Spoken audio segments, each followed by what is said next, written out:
everybody. This is very honored Frater BT speaking to you. My turn to host. This is Chicken Philosophy, Martin Luther, Part 11, in which we find out what Martin Luther had to say to the early Protestant rebels on the fourth day of Lent of 15... And then what we're going to do... Oh, sorry, how rude of me. This is my emotional support demon.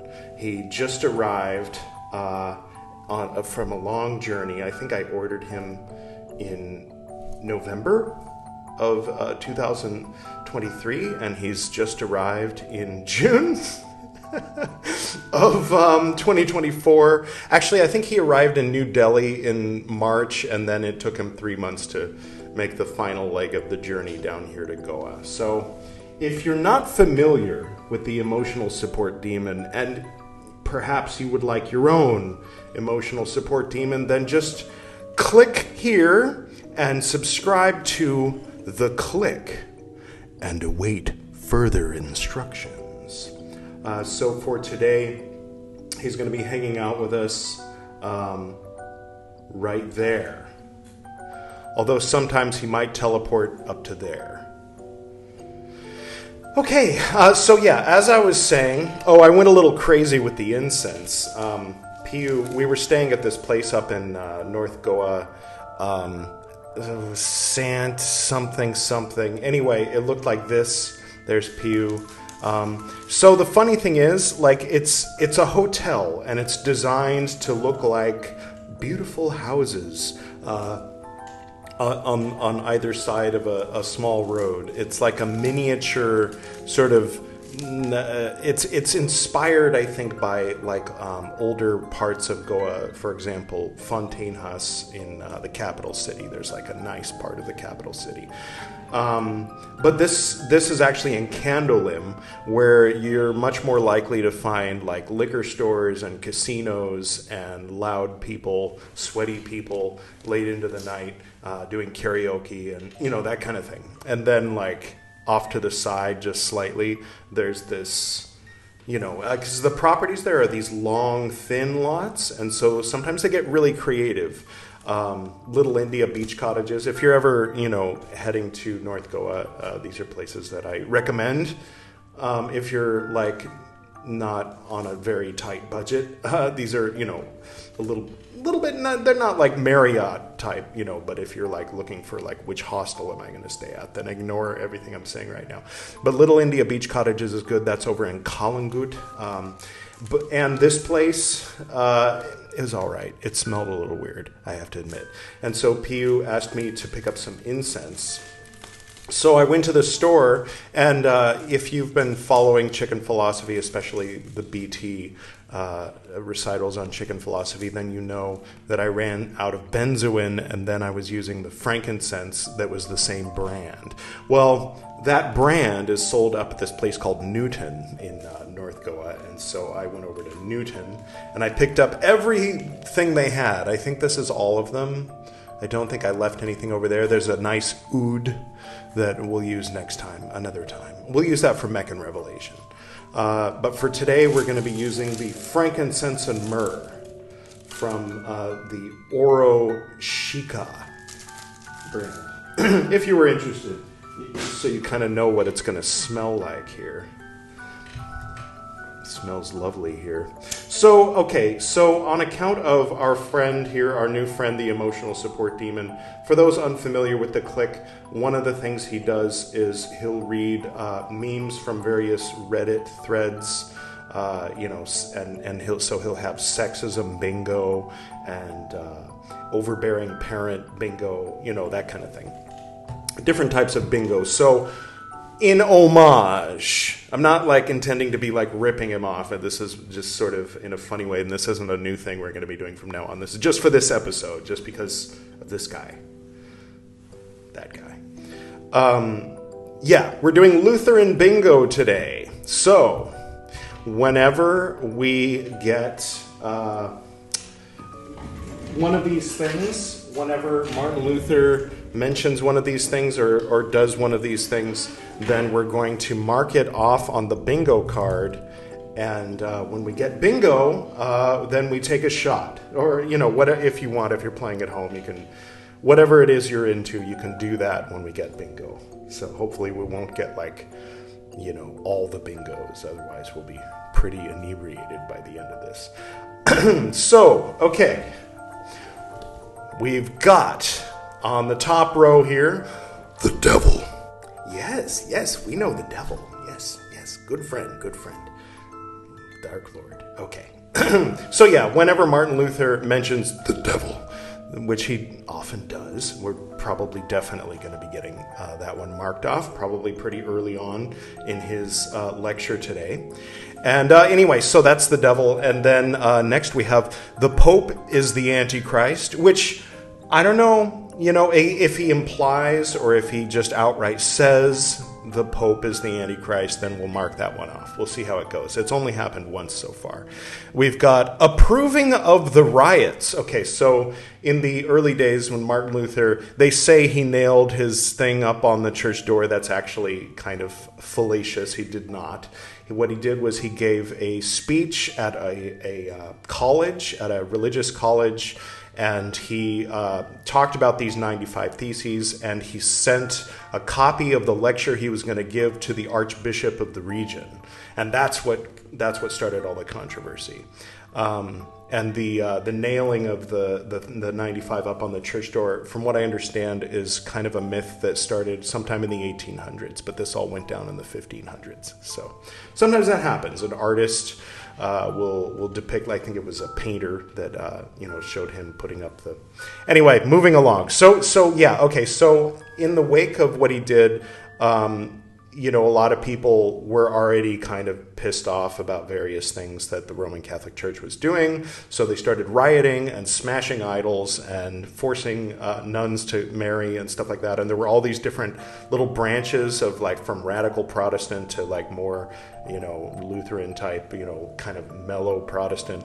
There were many different types of Protestants in the very early days. And so these lectures are the beginning of Martin Luther addressing the fact that they were rioting and doing all this crazy stuff and disrupting Catholic masses and doing all this stuff. And sometimes it's like he's like, well, Scripture says you guys are right for what you're doing. And so that's what I'm going to call approving of the riots. And then next we have disapproving of the riots, which is something that, especially Lutherans are more quick to point out that he disapproved. He was saying, don't smash things. And so when he disapproves, sometimes he approves and disapproves in the same sentence or, one sentence apart in the same paragraph. And so we have approving of the riots and disapproving of the riots. Stop making new rules. Okay, so he's talking to the early Protestants that are going to no doubt end up laying the foundation for whatever new version of Christianity is going to crop up in Western Europe, which as we know there were 10,000 or more over time. But, initially there was only going to be about 8 or so. And so he was urging them not to make new rules, that if God didn't say, I condemn this, don't you condemn it. Don't you say, okay, this new version of Christianity condemns it.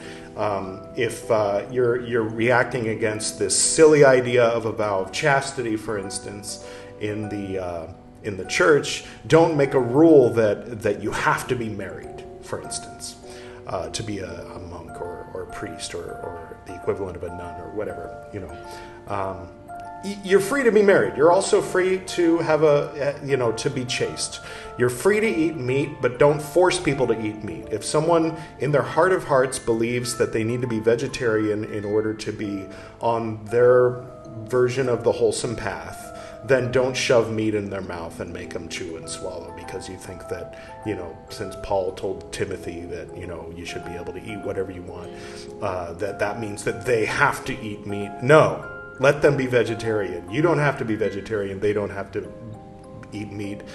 You don't have to be chaste, they don't have to get married. If they want to take a vow of chastity, if to them that is how they live their Christianity, then let them be chaste. But you can get married. Anybody can get married. And if you take a vow of chastity, God doesn't care about it. So if you decide to break that vow, no harm, no foul. So anyway, stop making new rules. Next, we have let the nuns be fruitful. So this is when he kind of encourages the idea of nuns or monks, people who have, as I just mentioned, taken the vow of chastity. They're like, you know what, it's too much. I want to be a normal person. I want to get married. Of course, he's not encouraging them to go to the brothel, but they want to take a wife or a husband and have a family and stuff like that. And he's saying, go for it. So when he does that, then we'll check, let the nuns be fruitful. Don't force them to be free. Now, there might be one or two things he says today that fall into maybe more than one category. There's a bit of an overlap between stop making new rules and don't force them to be free. So if a nun wants to remain a nun and stay at the Roman Catholic convent and continue to be chaste and do the rosary, over and over, whatever, let her do that. Don't like force her to, at gunpoint to, get married. Indulgences. Now that was, of course, the main focus of the initial 95 Theses that kind of, propelled Martin Luther into fame. And so he tends to bring it up even just in passing in these lectures. And so when he does, we'll mark that. I am the chosen one. So this is when Martin Luther, says in one way or another, I was chosen by God to bring true Christianity, or to bring, allow you to, he translated the Bible into the vernacular. Before that, it was in Latin, so only scholars and priests could read it. So he's, sometimes he says, God appointed me to the task of being this great leader for you. And then right next to it, we have, I am very humble. And so this is another one, like approving and disapproving of the riots. They tend to go together. So he'll say, but many of you are much holier than I am and much have stronger faith than I do, and I'm just an ordinary guy. So I am the chosen one. I am very humble. Here we have laugh out loud. Anything that makes me laugh out loud. If something, he's often very funny. So when he's very funny, then we'll mark that. WTF, that stands for what the fuck. That's when, that has more to do with me than it does with Martin Luther. When he makes reference to something and I have no idea what he's talking about, then we'll mark it under what the fuck. And then in the center of the board, we have the eye roll emoji. Self-explanatory, I think. Anything that makes me go, oh, God, roll my eyes, then it goes there. And here we have milk, specifically human breast milk. And, of course, we have Homelander smiling. He likes that, as we all know. And Martin Luther tends to bring it up. Actually, only in the first of these lectures so far did he bring it up. But, I needed to fill out the board, so we have milk here. We'll see if he brings it up. As a metaphor. Like, don't give them, meat or cereal when they're just babies. Like, talking about adult humans aren't ready for the strong stuff, just give them milk. It's sort of like in Mahayana Buddhism, skillful means. People aren't ready to contemplate the nothingness, or the void or something. So just give them parables, make them go meditate and think about chariots and stuff, different types of vehicles and deer vehicles and whatnot. Next we have Brett Kavanaugh, or off, is it off or ah? Kavanaugh? I don't care. Anyway, both of these guys, by the way, Homelander and Brett, both politically aligned with most of the Protestants in America today. Just saying that's an interesting quirk of history. I'm not saying that Martin Luther would approve of Homelander. Just the character of Homelander is, in the show, politically aligned with the party that most of the evangelical Americans and Pentecostals and such are. Not so much the Episcopalians. They lean left. Anyway, So anyway, I like beer. Martin Luther likes beer too. Whenever he talks about drinking beer, kicking back with his buddies, then we're going to mark I like beer. Sarcastic much here on the 4th level. Yeah, Martin Luther's sarcastic. So when he is, we'll mark that. A clever metaphor. Martin Luther likes to use clever metaphors. So, like milk. So maybe we'll get a clever metaphor about breast milk, and we'll mark both of these. You use your tongue prettier, ... Those who know, and those who don't. Here's a clip. My mind is a raging torrent, flooded with rivulets of thought, cascading into a waterfall of creative alternatives. God darn it, Mr. Lamar. You use your tongue prettier than a $20 hole. Yeah, that word is kind of considered impolite, but in the 70s, that was hilarious. And certain demographics can find humor in that and not just... Anyway, so yeah, when he's good at talking, when he uses a turn of phrase that just makes me go, oh, like that, it might also be an interesting metaphor, clever metaphor, or sarcasm or humor. It might mark 4 boxes at once. When he uses his tongue prettier than let's move on. As St. Paul says, we'll definitely be marking that, probably early on, because he likes to quote St. Paul. As St. Augustine says, same thing. Not as much as St. Paul, but he does like to quote St. Augustine. Be afraid. Now, I have to admit, he hasn't been going there much in these sermons on Lent, but it was an all-pervasive theme in some of his earlier stuff that we read in parts 2 and 3 of this series, Martin Luther. By the way, if you'd like to start at the beginning, you can click here. Editor Edward, as much as I love the music box soundtrack of Ozymandias slowly losing his mind in the paradise that Dr. Manhattan constructed on Europa, perhaps we can change the music? Thank you. For those who have no idea what I'm talking about, I'm of course talking about the classic graphic novel by Alan Moore, in which the Ku Klux Klan... Just read it, it's good. Okay, where were we? Yes, so when he starts talking about fear as a virtue, as in... the beginning of wisdom is the fear of God, is the reference being made from the Old Testament, but he likes to talk about, be afraid of going to hell, otherwise you're just going to sin and not care, whatever. Then, love is ... When he talks about what love is real is love, John Lennon, Beatles shit. Yeah, and sometimes he talks about, love is more important than fear. If you have real love, then you don't need the fear, or things like that. So he has some interesting things to say that are a little more in alignment with our the David Lynch oriented that perhaps we have on here. History a la Eddie Izzard. If you don't know Eddie Izzard, Google Eddie Izzard Dress to Kill and circle. Google Eddie Izzard. History of British Empire, King Henry. He was great in the 90s, especially in the 90s. Not saying he's not great now. I'm just saying he kind of peaked in the 90s. And anyway, so yeah, his version of the way he tells history, I take great inspiration from the way he tells history. He tells it in a very boiled down to the essentials and funny way that kind of is like an absurd caricature in which he doesn't have to make the point about what the absurdity is. It's in the telling of the story it comes across what the absurdity is. And so Martin Luther does that too. 480, 470 years before Eddie Izzard was doing it in the 90s, Martin Luther was doing it too. So it must be an old art. And then getting toward the end, dragging by the hair. That's when Martin Luther says, don't drag them by the hair to church. Don't drag them by the hair to, this or that. And if he only knew, that's when he says something that is either prescient or, he didn't realize what the future was going to be like. And, if he only knew how things turned out.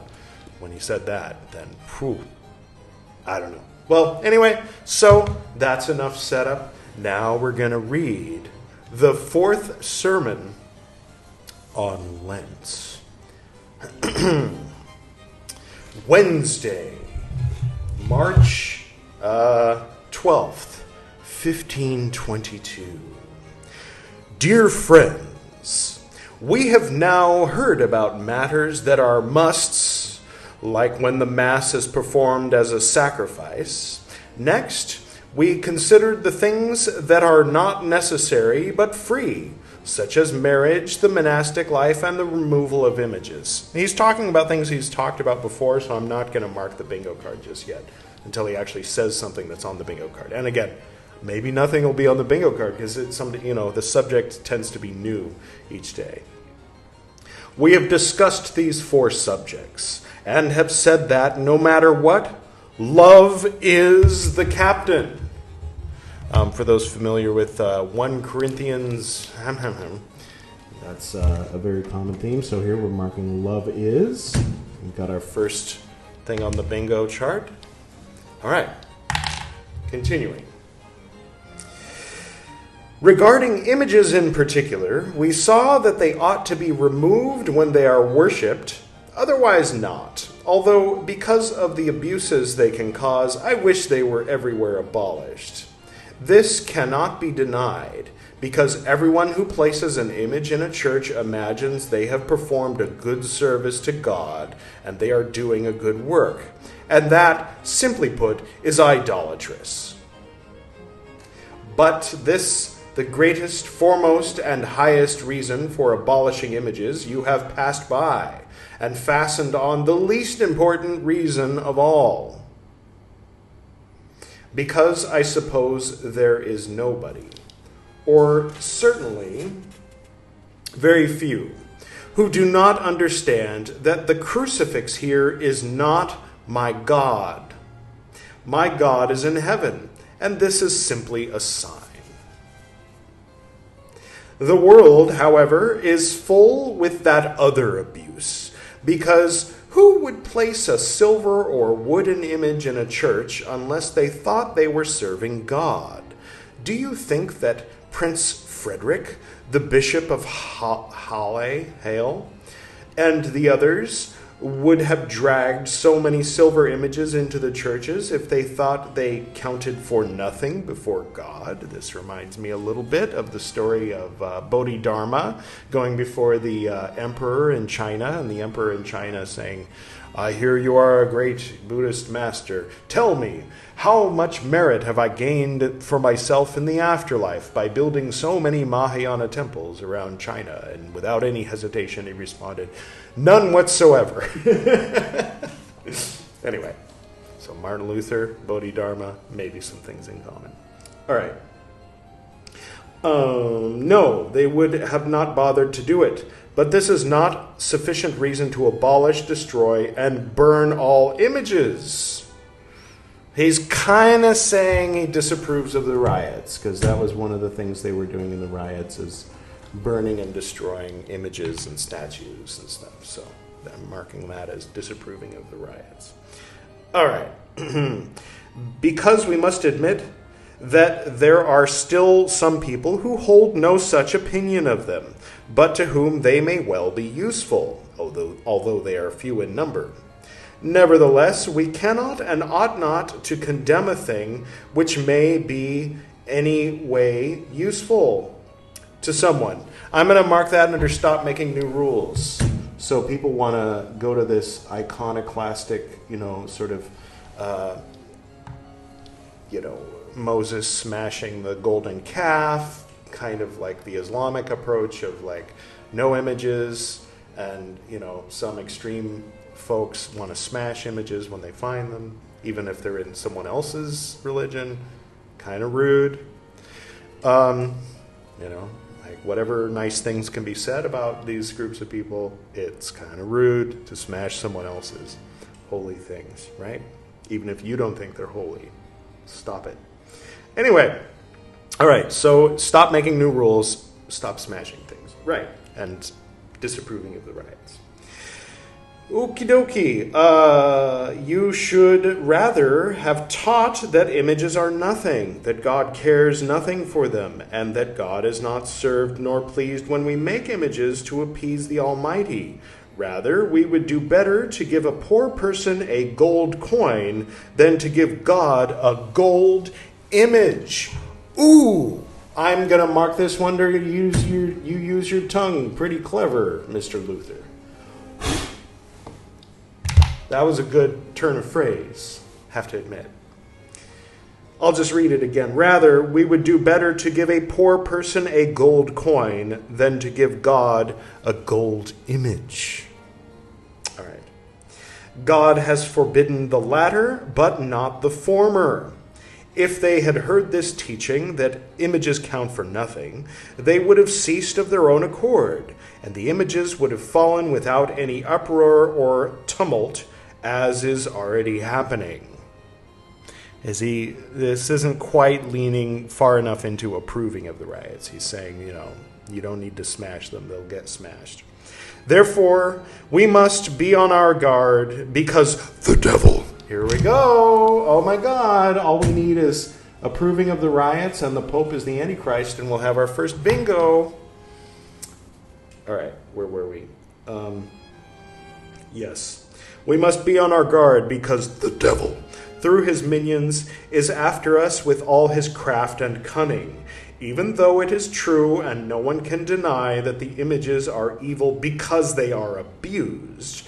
Nevertheless, we must not on that account reject them. We don't condemn anything because it is abused. The result would be complete confusion. We can see someone could apply this to Second Amendment stuff, it's not the gun's fault, just because hundreds of thousands of people are murdered every year, Anyway, doodly-doo. Yes. We don't condemn anything because it is abused. The result would be complete confusion. God has commanded us in Deuteronomy 4, bracket parentheses 19. He said 4, and then the editors at Penguin. Anyway, not to lift up our eyes to the sun and the moon and the stars, etc., that we may not worship them, for they are created to serve all nations. But there are many people who worship the sun and the stars. Therefore, we propose to rush in and pull the sun and the stars from the skies. No, we had better let it be. I almost laughed. That was a little bit funny, but I didn't quite laugh, so I'm going to be honest and not mark lol. Otherwise, wine and women bring many men to misery and make them into fools. So should we kill all the women and pour out all the wine? Okay. Oh. That was like a chuckle. That chuckle came out basically of its own accord, which is out loud technically. So we've got lol marked. All right. Yes. So no. So should we kill them? Also, gold and silver cause much evil. Should we condemn them? Maybe. They say the love of money is the root of all evil, and some people screw that up and say money is the root of all evil. No. Anyway, indeed, if we want to do away with our worst enemy, the one who hurts us the most, then we shall have to kill ourselves. Okay, if the other one wasn't a lol, that was clever. Was it sarcastic? I don't know, but yeah, if you want to do away with things that hurt you, then. Because we have no greater enemy than our own heart. Yes, as the prophet Jeremiah 17 says, the human heart is crooked. Or, as I take the meaning, always curved to one side. Interesting. And so on. What else would we not do? Whoever messes with the devil. We can mark that one again. Put another, make that a little bit darker of a mark. Yes. Whoever messes with the devil needs good material, because the devil also dresses up and attends the consecrations. Yes. But I can trap him with this question, quote, did you place the images in the churches because you think it's a special service to God? End quote. And when he says, quote, yes, end quote, as he must, we can deduce that he has turned something into idolatry that had been originally meant to serve God. He's misused those images and done something with them that God did not command. In fact, he has even not done something that God did command, that he should be helpful to his neighbor. All right? But I still haven't quite sprung the trap, even though, in reality, he's caught and won't admit it. So he tries to get away by saying, quote, yes, I help the poor too. Can I give my neighbor and at the same time donate images? End quote. This is just not the way it works. Because who wouldn't rather give a neighbor a gold piece than God a golden image? No, he would not bother with placing images in churches if he did not believe, as he actually does, that he was doing something for God. Let me put it this way. Images are neither here nor there, neither evil nor good. We may have them or not, as we please. This trouble you've started, Mr. Devil, will not hit home with me, because I can't deny the possibility that images might potentially be used in a helpful way by some folks. And if I were asked about it, I would confess that none of these things offend anyone, and if just one person were found on earth who used the images aright, the devil would soon point this out to me, quote, so why do you condemn what may be used properly? End quote. With that, he would have gone on offense, and I would have to admit it. He would not have gotten nearly so far if I had been there. He haughtily kept us apart, but he's done no harm to the word of God. You wanted to mess with the devil, but you brought that, devil, okay. But you brought the wrong weapons. You must know the scriptures well if you want to fight the devil. Plus, be sure to use them at the right time.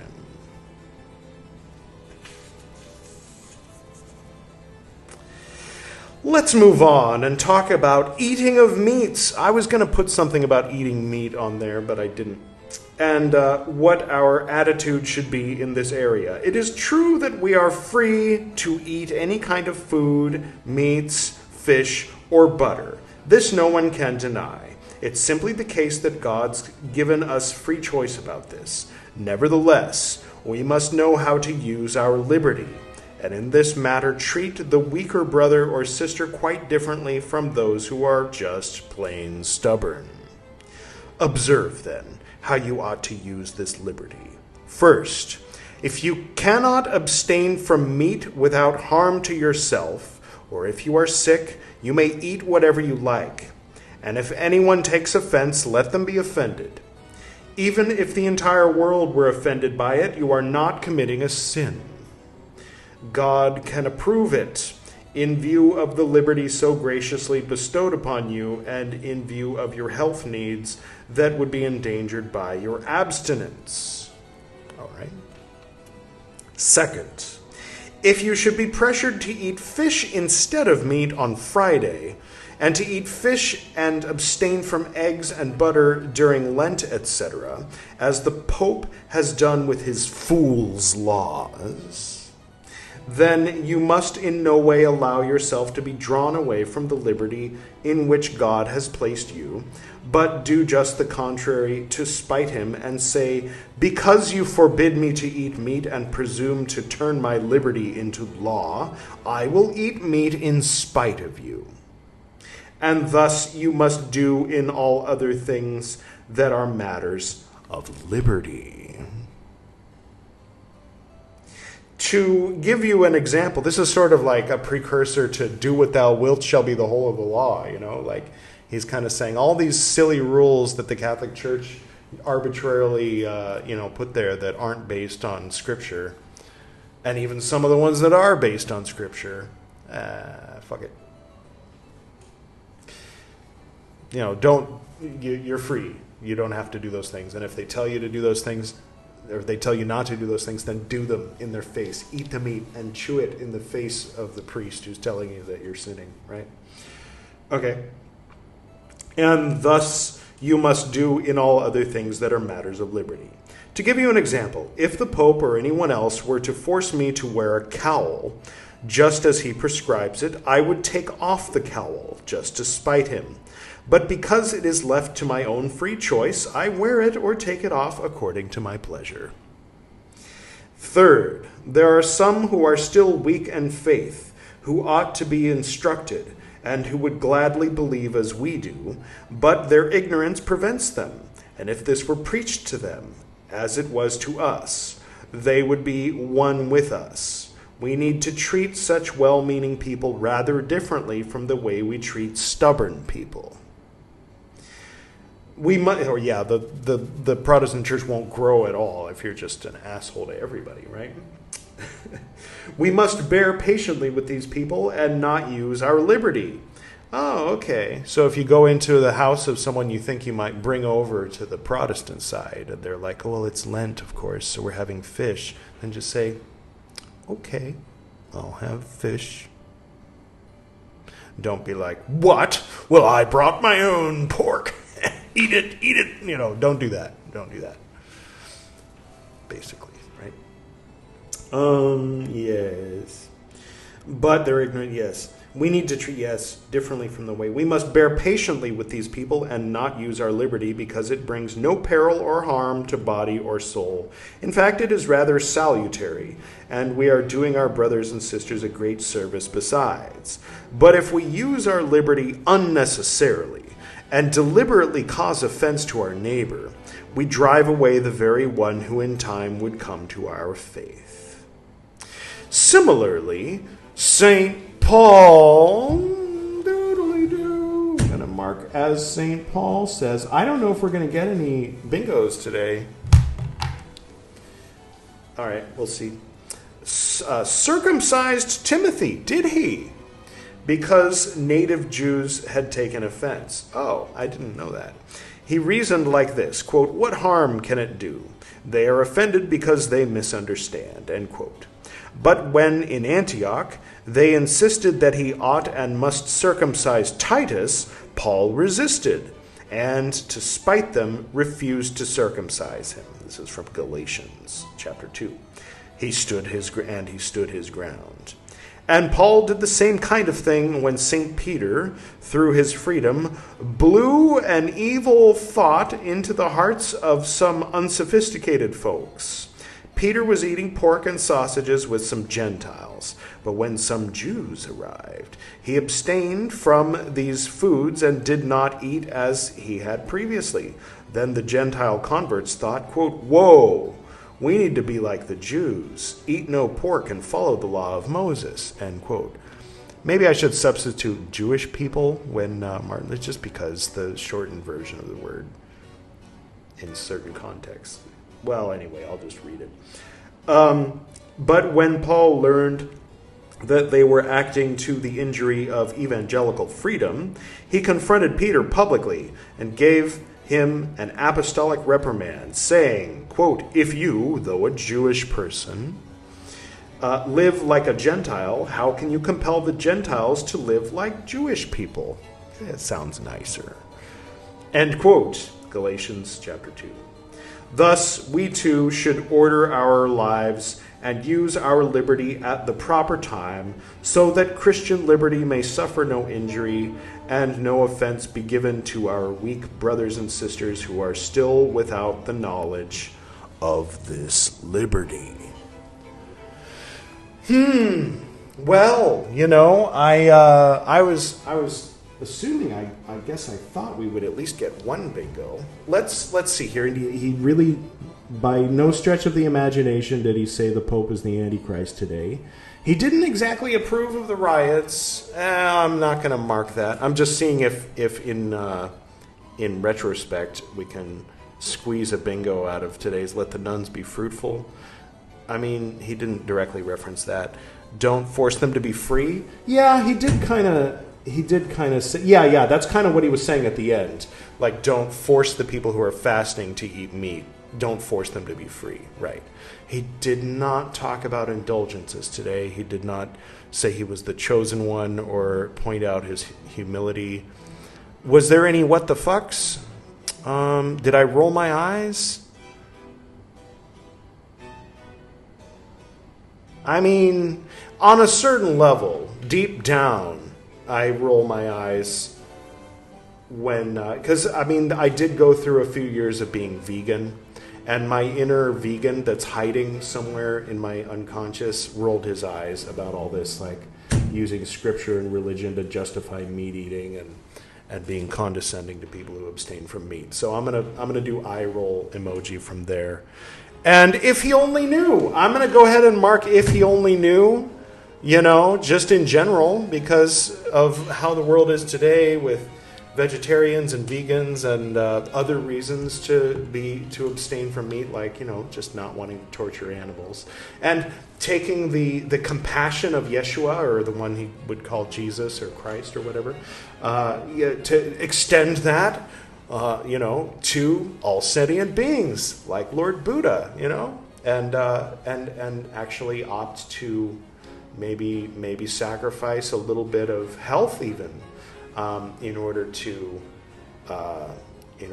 make life less miserable for animals. I don't know. I'm just going to say if he only knew in general, and I'm going to go ahead and declare that a bingo for today. And cheers.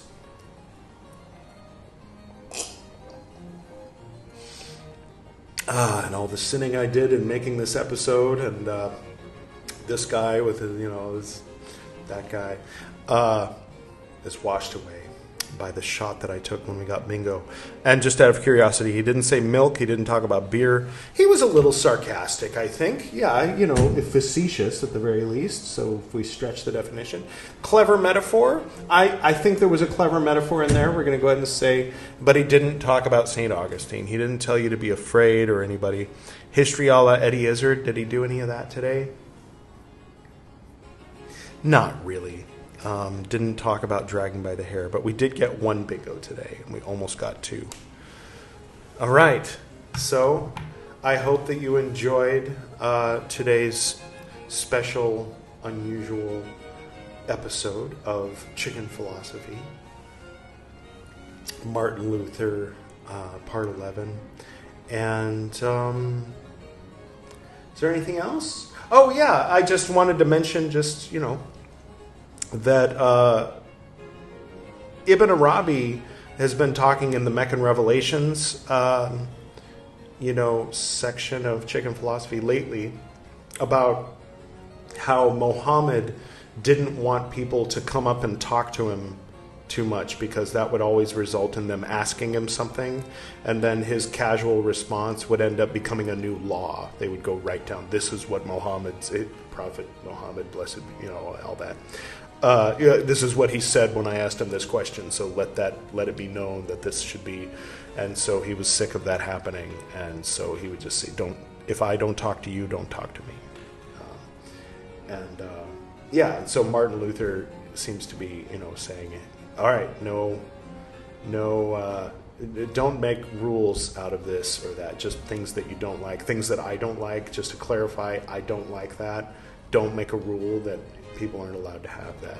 Lord Buddha had a very formal, I think because he was raised as a prince, so he had a very formal, like Robert's Rules of Order kind of, everybody gather, everybody kneel, everybody do these specific things, listen to what I say, let it be known that from here on out, if a person does this, it's a wrongdoing. And then someone would come up and say, well, what if he does that? What if he does this? It's like, okay, let it be known in reference to the rule that I made yesterday, that if in this particular situation they do that, it's not a wrongdoing. It's only a wrongdoing if that's not the case and they do it like this. And so it was all very, very formal. So if someone just went up and talked to him and he was like, yeah, that makes sense, that doesn't mean there's a new rule. It's only a new rule when... So all these, religious leaders, including Martin Luther, even though he's not Jesus, obviously, he's sort of like the Pope. He's kind of his influence on Protestant Christianity is probably more profound than any one individual pope in the Catholic Church's influence on the Catholic Church, which is kind of interesting, at least in the beginning. And then all the different Protestant denominations kind of branched out from there. But yeah, it's interesting to, take a look into his head. And, I think in the beginning I was coming from a very more specifically critical and kind of embarrassed, I think, and I know I'm not the only one. I've met people here in India who are embarrassed about aspects of traditional Hindu culture, for instance, that they embody, on a deep down sort of level. Like when, as I mentioned in episode 1, when there was a really scary experience my mom was having, and she immediately, though she hadn't at that time probably 25 years, immediately started praying to Jesus and the Virgin Mary.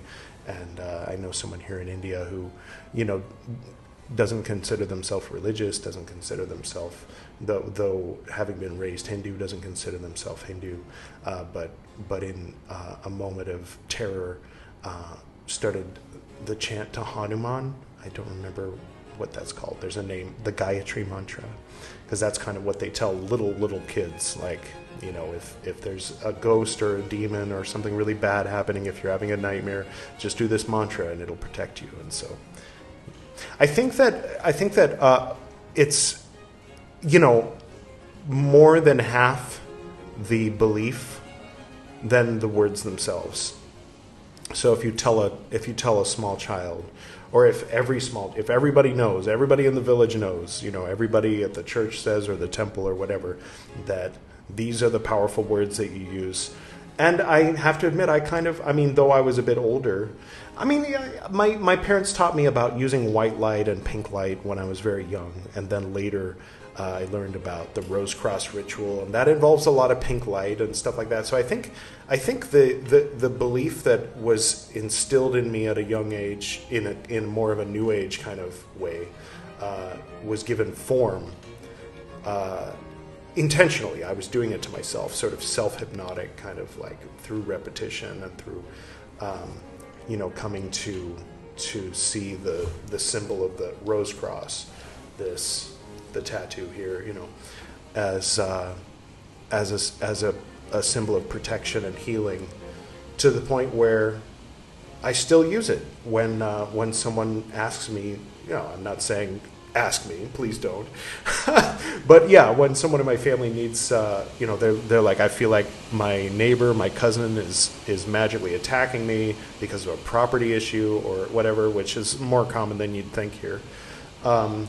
Or, I have this issue, issue in my mind, not emotional issue. It's not a substitute for therapy, but therapy isn't really something that's caught on here in India yet.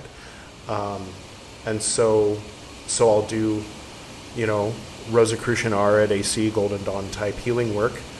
And, maybe it's placebo, but, people usually say they feel a lot better, and they, in a lot of cases, they say the problem went away completely. Thank you very much for doing that. And I always give credit to, it wasn't me. I was just the vessel. I am the chosen one, and I'm very humble, just like that. Can you hear the rain? Pretty cool. All right. I hope everybody had fun today, and do check out the Click. It's fun. And until next time.